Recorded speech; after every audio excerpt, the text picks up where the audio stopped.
Hi అండి, అందరికీ నమస్కారం. ఈరోజు మనం టమాటా మ్యాంగో పికిల్ ఎలా తయారు చేసుకోవాలో చూద్దాము.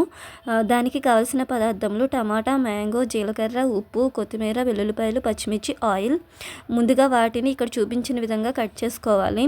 తర్వాత ఒక ప్యాన్ పెట్టుకుని కొంచెం ఆయిల్ వేసుకుని అందులో టమాటా ముక్కలు వేసుకోవాలండి. సో ప్యాన్ కాగిన తర్వాత టమాటా, మ్యాంగోలు రెండు పులిపే కదా, రెండు కలిపి చేస్తుంది ఏంటి అనుకుంటున్నారా? పుల్లగా చాలా బాగుంటుందండి. సో కొంచెం పులుపు ఉంటుంది కానీ మనం లిమిట్గా అయితే తింటే బాగుంటుంది. ఇది దోశల్లోకి కానీ ఇందులో కొంచెం పచ్చిమిర్చి కూడా వేస్తున్నారండి. టమాటా, మ్యాంగో, మిర్చి వేసాక ఇలా మూత పెట్టుకుని మగ్గనివ్వాలి. ఇలా మగ్గిన తర్వాత మనం ముందుగా కట్ చేసుకున్న కొత్తిమీరని కూడా యాడ్ చేసుకోవాలండి.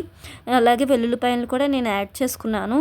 సో ఇలా యాడ్ చేసుకున్న తర్వాత కలిపేసి ఇలాగ మగ్గనివ్వాలి. పూర్తిగా మగ్గిన తర్వాత మనం ఇలా కలుపుతూ ఉండాలి, లేకపోతే అంట కట్టుకుపోతుందండి. ఇదంతా మీడియం ఫ్లేమ్లోనే చేస్తున్నాను. టమాటా, మ్యాంగో రెండు పులిపే కదండి, కానీ ఒక్కసారి అయితే ట్రై చేయండి. మజ్జిగన్నంలోకి అండ్ దోశలోకి అయితే కర్రీ అయితే పచ్చడి అయితే బాగుంటుంది. ఇందులో కొంచెం జీలకర్ర కూడా తీసుకుంటున్నానండి. అలాగే మనం జీలకర్ర ఎందుకు వాడతామంటే టేస్ట్ బాగుంటుంది కాబట్టి వాడతామండి. అలాగే కొంచెం సాల్ట్ కూడా తీసుకుంటున్నాను. నేను వాడేది సేంద్రియ లవణం అంటే పింక్ సాల్ట్ వాడుతున్నాము. సో ఆరోగ్యానికి మంచిదని చెప్పారని వాడుతున్నానండి. సో ఇలాగ ఒక జార్లోకి తీసుకుని చల్లారాక అది మిక్స్ పెట్టుకోవాలండి. తాలింపు సరుకులు తీసుకుని నూనెలో వేయించుకొని, అలాగే నేను ఇందులో కొంచెం ఇంగువ కూడా వేస్తున్నానండి. పచ్చడిలో ఇంగువ వాసన వస్తే సూపర్ ఉంటుందండి. సో అలాగ తాలింపు వేగిన తర్వాత మన మిక్స్ చేసుకున్న పచ్చడిలోకి తాలింపు వేసుకుని తర్వాత ఇలా కలుపుకున్నామండి.